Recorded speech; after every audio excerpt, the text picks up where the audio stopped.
बात बहुत समय पहले की है। एक गांव में अर्जुन नाम का एक भक्त रहता था।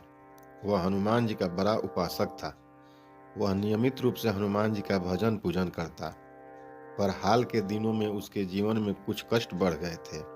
धन हानि, बीमारी, झगड़े, सब कुछ जैसे एक साथ उसके ऊपर टूट पड़े हों।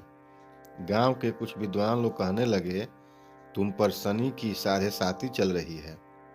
अर्जुन घबरा गया। चिंतित अर्जुन एक रात हनुमान जी का शांत मन से ध्यान किया और हाथ जोड़कर प्रार्थना की और कहा, बाबा, मैं आपका भक्त हूँ, फिर मेरे जीवन में इतना कष्ट क्यों? उसी रात उसे एक अद्भुत सपना आया। सपने में उसने देखा कि आसमान में तेज प्रकाश के साथ हनुमान जी प्रकट हुए। उनके साथ में खड़े थे भगवान शनिदेव, काले वर्ण, तेजस्वी और गंभीर मुद्रा में।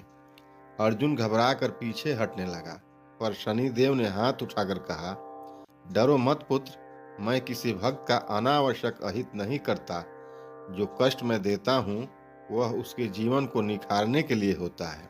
हनुमान जी ने मुस्कुराते हुए कहा, अर्जुन, यह मत समझो कि शनिदेव तुम्हारे शत्रु हैं। मेरे भक्तों पर शनिदेव कभी अत्यधिक कोप नहीं करते। शनिदेव बोले, जो व्यक्ति सत्य, परिश्रम और भक्ति से चलता है उसके ऊपर मेरी दृष्टि कभी घातक नहीं होती, और हनुमान जी के भक्तों पर तो मेरा विशेष स्नेह रहता है। फिर शनिदेव ने अर्जुन के सिर पर हाथ रखा और कहा, कष्ट आने के बाद भी धैर्य नहीं खोए, विचलित नहीं हुए, तुम टूटे नहीं, इसलिए अब तुम्हारी कठिनाइयां समाप्त होंगी।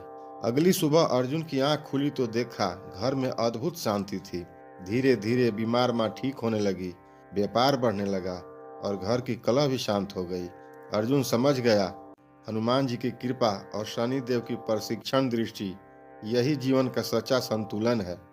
तभी से वह शनिवार के दिन सरसों के तेल का छोटा दीपक जलाता और मंगलवार को हनुमान जी का भजन पूजन करता।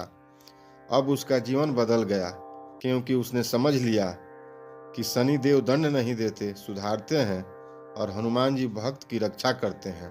प्रेम से बोलो बजरंग बली की जय।